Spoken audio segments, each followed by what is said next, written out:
Good morning, everybody. Sunday morning, so you know what time it is. Got the coffee, got the model cars, um, got Paul's shop card. Thanks again, Paul. Really enjoying this. Get to see a lot of people's work. Some things that maybe they don't always show off, or maybe you missed the video or whatever. So it's pretty cool. Today I'm gonna show off.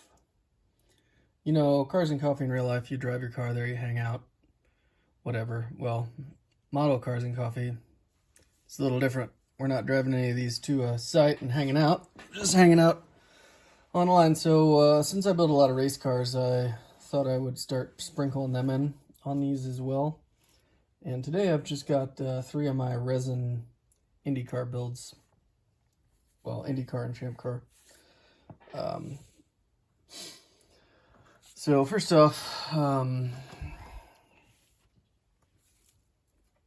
this is the 1957 Curtis Craft 500G.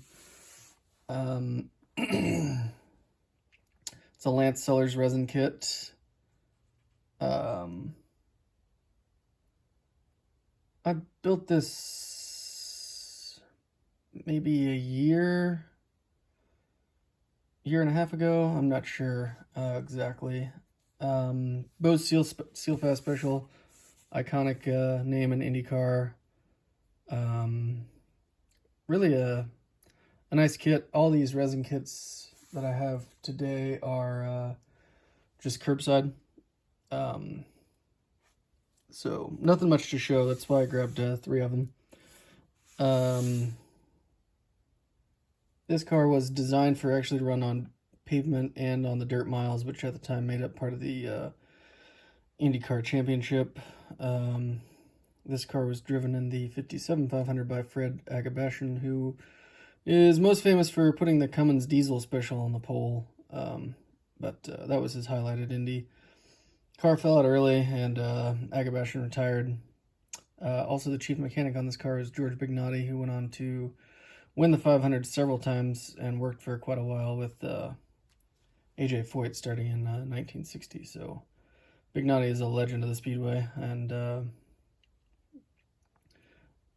this car, just really cool looking car. I think Lance made it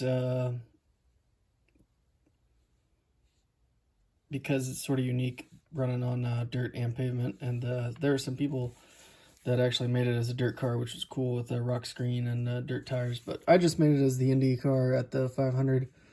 It's got the header on this side for the offie and the injection on this side, and then in the cockpit we got the shifter. It's an offset engine, so the drivetrain runs by the driver's left. Got some gauges in there, and I got the buttons on the seat material.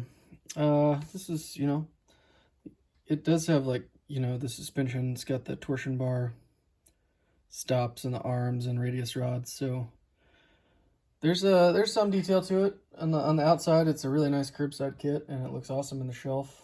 But not a whole lot to it. My next one is the 1983 Eagle Cosworth. This was Al Unser Jr.'s rookie car at the Speedway, his very first 500. And it was a unique car. Dan Gurney's All-American Racers had been the dominant car, but at this point they were sort of a fringe outfit. And Rick Gallis purchased a 1983 Eagle for Al Unser Jr. They had ran the Can-Am series together, and they went IndyCar racing in '83. Again, not a super successful car at Indy. Al did finish 10th, but this car is most famous as being the one that little Al used in the closing laps to try to block Tom Sneva and allow his dad to win. He was about, he's several laps down. He ended up 8 laps down at the end, so he was making a nuisance of himself in front of Sneva, and Tom ended up getting around them and won. Again, not much to this kit. This was actually my first full resin build. I did some heat treating on the exhaust coming out of the turbo. The cockpit's got a little detail. It's got belts. It's got gauges. And then I tried to wrap bare metal foil on this wing, and it didn't work that great. Probably should have just painted it aluminum, but again, pretty cool. Looks good on the shelf. And this one, the 1999 Eagle 997, is a kart contender after the split. This is a trans kit, and this was my very first attempt to do anything with resin. And I've always loved these cars. They were not good. The Toyota power was not great, and the chassis was real similar to a Reynard. They just made some tweaks to it.